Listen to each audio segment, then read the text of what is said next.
Namaskar. Welcome to another episode of Editorial, and I have an interesting episode for you today.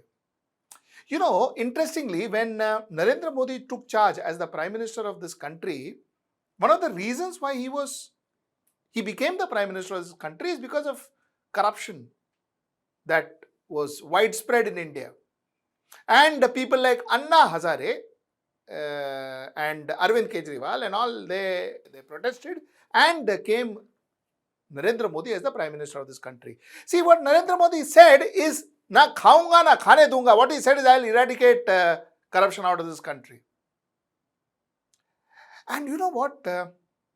Interesting is that Modi government actually invented a new way of eradicating corruption. A new way of eradicating corruption. Let's talk about that new way. Let's get right into the show. So like I said, Mr. Narendra Modi, Prime Minister Narendra Modi and Modi government created a new way of, or a very innovative way of eradicating corruption in this country. And the way it started is, 2021, he arrested P. Chidambaram and put him behind bars. Anil Deshmukh, ED, arrested him, put him behind bars. Then came Satyendra Jain, I'm just randomly taking names, May 22nd, put him behind bars. Manish Sisodia, February 2023, put him behind bars. Sanjay Singh, October 4th, 23, behind bars. Chandrababu Naidu, September 23, behind bars. Sanjay Raut, August 22, behind bars. And even our fraternity, NewsClick, Prabir and the HR head of NewsClick, behind bars. तो a very new way.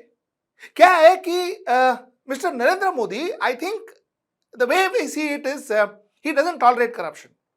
He doesn't tolerate corruption, and wherever he sees corruption, he arrests him and puts them behind bars. That is what the government is. So zero tolerance policy, Baba, where you see corruption. Acha, now the reason I am emphasizing on the word see is because there are certain things we are not allowed to see. So you won't see corruption, so there is no corruption, which means that PM Care Funds is a public charitable trust not controlled by the government of India. Center told the Delhi High Court. Therefore what? You can't RTI and all that. People need not see where PM Care Funds go. You can't see. Why? Because why should you see? It is not a government fund, no. So you can't see. So therefore you can't see. So you don't know what the funds is, where it is going, who is giving, how is it coming, nothing you can see. So it's okay. That's fine. Okay. Now, public has no general right to know about electoral bonds. I've done an editorial on that, full-fledged editorial on that. This is what the center told Supreme Court. The Attorney General told Supreme Court. काय को देखने का? Why do you want to see? Why does normal people want to see electoral bonds? किधर जा रहा है, क्या जा रहा है, कौन से पार्टी को जा रहा है? Why do normal people want to see who is getting all this money? Or which party is getting the money? So normal people should not see. So the point is, when you don't see, then there is no corruption. But Anil Deshmukh you saw, P. Chidambaram you see, Sisodia you saw, Arvind Kejriwal may go behind bars very soon. So you saw. So the new invention that Modi government actually has done is, if you see corruption, then you should arrest the person.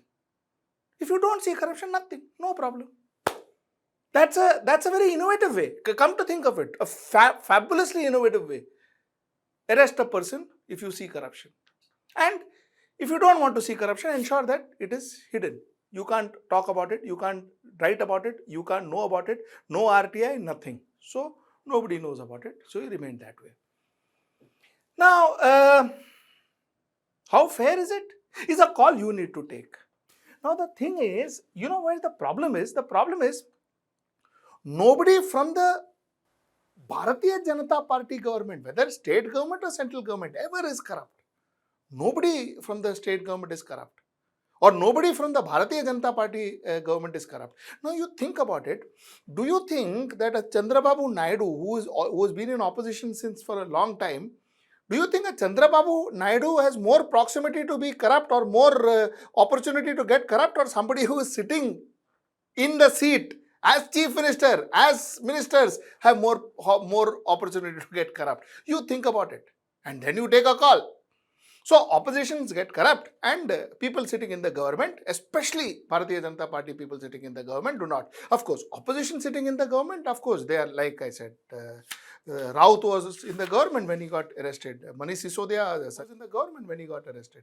Raut was not in the government when he got arrested. My apologies. But yeah, so your opposition, you're in the government, you can get arrested. But your BJP, you're in the government, you cannot get arrested. This is nothing new. But what is new is, what you see is corrupt, what you don't see is not corrupt. You see, it's also, the basis of you getting arrested is also quite subjective. I'll tell you what I mean by that.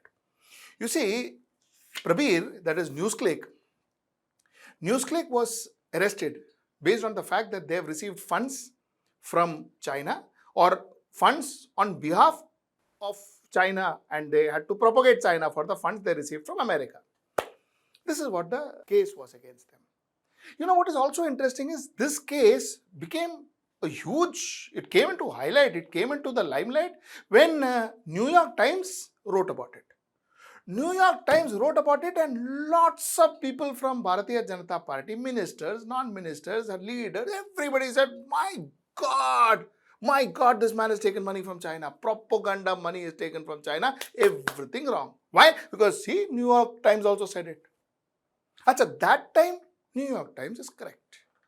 That time, New York Times is correct. Now, there was another company in India called Adani. They say had links, Hindenburg had cast series of allegations. Hindenburg was also an international platform. Series of allegations. But till now, nothing seems to have happened about it. NewsClick happened. Adani didn't happen. Like I told you, a new form of identifying corruption, identifying defraudation, so on and so forth. Okay, now even in Adani's case, there is a platform called OCCRP.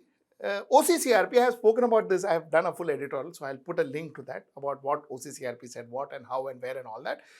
OCCRP also had hinted of a link with Chang Chung Ling, a Chinese link in Adani. There also there was a Chinese link. But Udar, nothing happened. OCCRP and all were doing it for ulterior motives.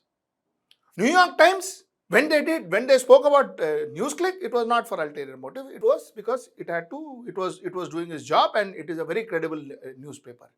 But when you write something against the government, against the country, then it is a bad newspaper. The point that I am trying to make is, there's a term called Caesar's wife is above suspicion. Caesar's wife is above suspicion. After a long time, Caesar died a long years back, but I think a lot of it is coming true now. If you are with the Bharatiya Janata Party, if you talk in favor of Bharatiya Janata Party, if you are aligned with the party in some form or another, or if you are helping that party in some form or another, then you are above suspicion. Everything you do, whatever you do, is correct. But if you are not, then the same evidence that could be ulterior motive, media with an ulterior motive, that same evidence, if it happens against a person or writes against a person who is not for the Bharatiya Janata Party, that same evidence could be the ultimate truth. This is what one sees. So therefore, I think we are living in interesting times. Interesting times where I had spoken about justice, in my opinion, on Sunday. I think we are living in interesting times where justice is different to different people. Justice has become a slave to the social leadership. Justice pounces on the person who the leadership wants it to.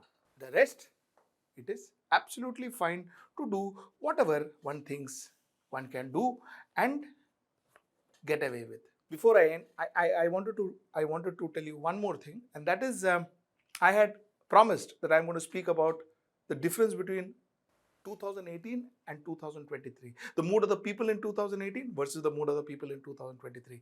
The the situation of Congress in 2018 versus the situation of Congress in 2023, the situation of Bharatiya Janata Party in 2018 versus the situation of Bharatiya Janata Party in 2023. I had promised you I'll speak about that. I will speak about that. Give me one more day. I will do that on Friday. A lot of people wrote to me saying that I said it and I didn't do it. My apologies. Friday, I commit to you. That will be my editorial topic. And till I see you on Friday. Namaskar.